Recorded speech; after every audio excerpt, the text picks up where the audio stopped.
Welcome back to KRDO News Channel 13 at noon. Hope that your Tuesday is going well so far.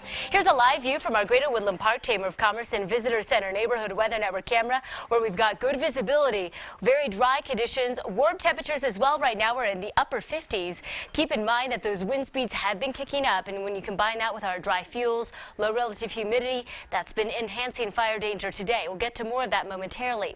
But first, to check out those temperatures. Right now we're in the 70s and the 80s for the lower elevations. Make sure you grab the sunglasses as you step outside. We're in the 40s and the 50s for some of the mountains. We do have this red flag warning that continues until 6 o'clock. It includes the I-25 corridor stretching out into the southeastern corner of the state. So make sure you are aware of that and just taking every precaution to avoid any sort of fire starts. Try saying that 10 times.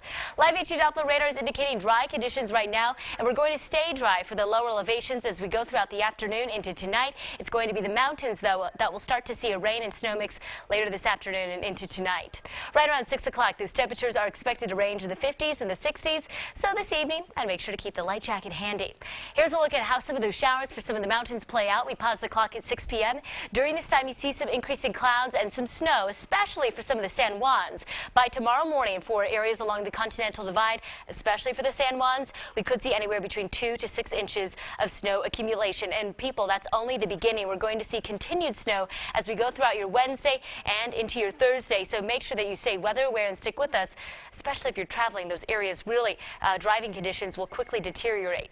This is a look at some of those winter storm warnings and winter storm watches for the areas in the red and the blue respectively. And they go into effect late tonight and for the most part last until Thursday. Now for northern El Paso County and areas near and along the Palmer Divide, by Thursday afternoon and evening, we can't rule out a trace of snow accumulating on areas like grass and patio furniture. But outside of that, I'm expecting you to primarily notice the cold. Over the weekend, we'll rebound temperatures with those highs reaching some of the 50s.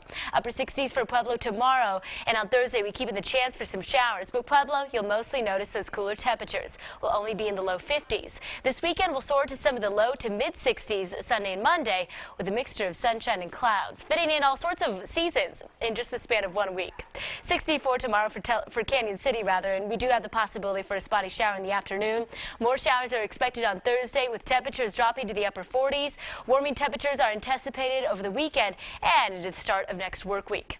And finally, for Teller County, keep in mind that tomorrow afternoon we can't rule out some snowflakes. And while we can't rule out entirely a trace of snow tomorrow in grassy areas, relief models are primarily favoring Thursday afternoon and evening for seeing a trace in Teller County, especially on those areas like patio furniture and roofs. We keep in the chance for spotty showers Friday, but drier weather ahead of us over the weekend. We will have a couple of other live looks for you coming up in a bit. Dan, what's the chance for commute problems any of those days? Well, Thursday afternoon and evening is what we're really eyeing. It could really, take you off guard if you aren't keeping track of those storms along with us, and it could slow your commute. All right. Thanks, Abby.